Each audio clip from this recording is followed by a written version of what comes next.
সকালের ব্রেকফাস্টে কিংবা সন্ধ্যায় কিছু হালকা খাওয়ার জন্য কী বানাবেন তা আপনারা হয়তো বুঝতেই পারছেন না। তাই আমি আপনাদের সবার জন্য এমন একটা রেসিপি করে দেখাবো যেটা আপনারা ইজিলি বানিয়ে নিতে পারবেন, তাও বাড়িতে থাকা কয়েকটি উপকরণ দিয়ে। আর তাছাড়া এইটা আপনারা খুব কম সময়ে বানিয়ে নিতে পারবেন, আর খেতেও হয় কিন্তু দারুণ টেস্টি। তো চলুন বেশি দেরি না করে শুরু করছি আমার আজকের এই ইজি অ্যান্ড টেস্টি নাস্তার রেসিপি। নমস্কার, আমি পিনু, কুক উইথ পিনুতে আপনাদের সবাইকে স্বাগত। এই রেসিপিটা বানানোর জন্য সবার প্রথমে আমি একটা বোলের মধ্যে নিয়ে নিচ্ছি 1 কাপ চিড়ে। এবার আমি চিড়েটাকে জল দিয়ে ভালো করে ধুয়ে নেব। জল পাল্টে পাল্টে প্রায় 3 থেকে 4 বার চিড়েটাকে ধুয়ে নিতে হবে।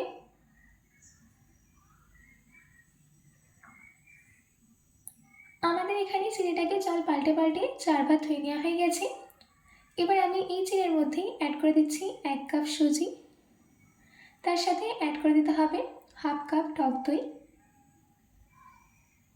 যে কাপে টক দই নিয়েছিলাম সেই কাপেই দিয়ে দিচ্ছি 1 কাপ জল। যেহেতু এখানে সুজি আর চিড়ে আছে তাই জন্য 1 কাপ জল দিয়েছি, কারণ এরা জল সোক করে নেবে। এবার এই সব কিছুকে ভালো করে মিশিয়ে নিতে হবে।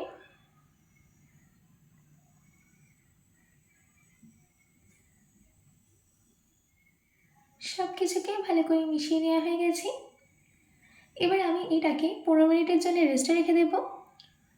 15 মিনিট বাদ ফিরে আসছি। 15 মিনিট বাদ এই ভিজিয়ে রাখা চিড়ে আর সুজিটাকে একটা গ্রাইন্ডিং জারের মধ্যে ট্রান্সফার করে দিতে হবে। চিনি আর সুজিটা দিয়ে দেওয়া হয়ে গেলে 1/4 কাপ জল দিয়ে এটার একটা স্মুথ পেস্ট রেডি করে নিচ্ছি। দেখুন আমাদের এখানে পেস্টটা কিন্তু রেডি করে নেওয়া হয়ে গেছে। এবার আমি এটাকে একটা মিক্সিং বোলের মধ্যে ট্রান্সফার করে দিচ্ছি। এবার এই পেস্টের মধ্যেই অ্যাড করে দিতে হবে 1 চামচ চিলি ফ্লেক্স, দিচ্ছি 1 ছোটো চামচ জিরে, দিচ্ছি কিছুটা কারি পাতা কুচি। এবার এই চিলি ফ্লেক্স, জিরে আর কারি পাতা কুচিটাকে পেস্টের সাথে ভালো করে মিক্স করে নিতে হবে। আমি যেইভাবে এই রেসিপিটা বানাচ্ছি আপনারা একবার হলেও এটা বানিয়ে দেখুন, দারুণ খেতে হবে। এই ডিশটা চাইলে আপনারা আপনাদের বাচ্চাদের টিফিনেও দিতে পারেন। সব কিছুকে ভালো করে মিশিয়ে নেওয়া হয়ে গেছে। এবার আমি এর মধ্যে অ্যাড করে দিচ্ছি স্বাদ মতো নুন। নুনটা দেওয়ার পর আবারও ভালো করে মিশিয়ে নিতে হবে।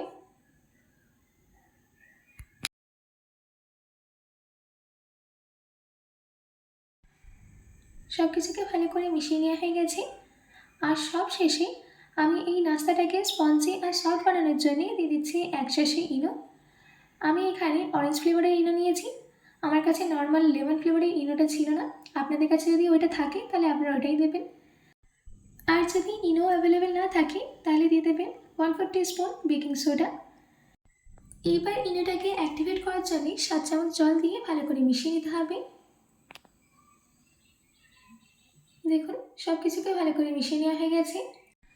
আর আমাদের ব্যাটারের কনসিস্টেন্সি দেখেই বুঝতে পারছেন যে আমাদের ব্যাটারটা বেশি পাতলা কিংবা বেশি ঘন হয়নি। দেখুন সব কিছুকে ভালো করে ব্যাটারের সাথে মিশিয়ে নেওয়া হয়ে গেছে। এবার আমি একটা থালা নিয়ে তার মধ্যে সর্ষের তেল ভালো করে গ্রিস করে নিচ্ছি। থালার গায়ে সর্ষের তেল ভালো করে গ্রিস করে নেওয়া হয়ে গেছে। এবার আমি এই থালার মধ্যেই দিয়ে দিচ্ছি আমাদের ব্যাটার।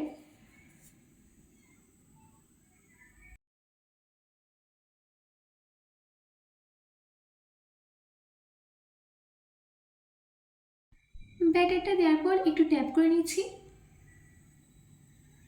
এবার আমি এটাকে স্টিম করে নেব। তাই জন্যে আমি কড়াইতে আগে থেকেই জল গরম করতে দিয়েছিলাম। আমাদের এখানে জলটা ভালো করে গরম করে নেওয়া হয়ে গেছে। এবার আমি এই থালাটাকে এর মধ্যে রেখে দিচ্ছি। তারপর ঢাকা দিয়ে 15 থেকে 20 মিনিটের জন্য স্টিম হতে দেব। 20 মিনিট বাদ ফিরে আসছি। 20 মিনিট বাদ আমি ঢাকাটাকে খুলে নিচ্ছি। ঢাকাটাকে খুলে নেওয়ার পর এটাকে সম্পূর্ণ ঠান্ডা হতে দেব। তারপর কড়াই থেকে নামিয়ে নেব।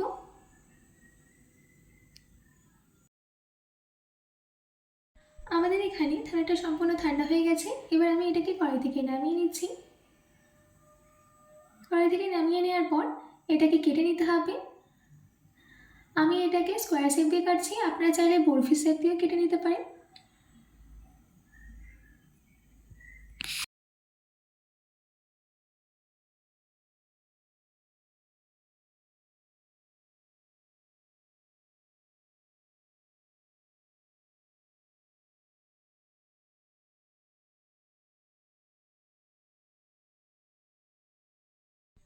আমাদের এখানে এটাকে কেটে নেওয়া হয়ে গেছে।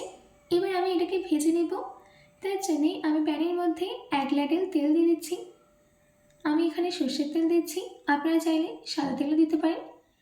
এবার তেলটাকে প্যানের গায়ে ভালো করে লাগিয়ে দিতে হবে। তেলটা সম্পূর্ণ গরম হয়ে গেলে একে একে এই নাস্তাগুলোকে দিয়ে দিচ্ছি। আমি এই নাস্তাটাকে ভেজে নিচ্ছি, আপনারা চাইলে এমনিও খেতে পারেন।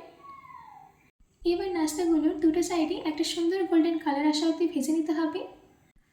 যখন একটা সাইডে সুন্দর গোল্ডেন কালার চলে আসবে, তখন অপর সাইডে উল্টে দিয়ে অপর সাইডেও গোল্ডেন কালার আসা অবধি ওয়েট করতে হবে।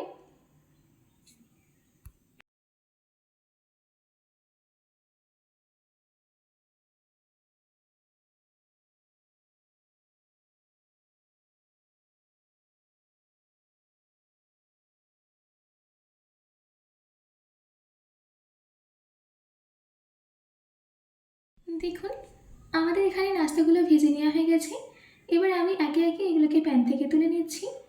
এই একইভাবে আমি বাকি নাস্তাগুলোকেও রেডি করে নেব। দেখুন, সব নাস্তা আমাদের রেডি হয়ে গেছে। আশা করছি আমার আজকের এই ইজি অ্যান্ড টেস্টি নাস্তার রেসিপি আপনাদের খুবই ভালো লেগেছে। বাড়িতে এটি অবশ্যই ট্রাই করবেন ও কমেন্ট বক্সে কমেন্ট করে জানাতে একদম ভুলবেন না। তো আজকের মতো এইটুকু, আবার দেখা হচ্ছে অন্য কোনো রেসিপি নিয়ে। ভালো থাকবেন, সুস্থ থাকবেন।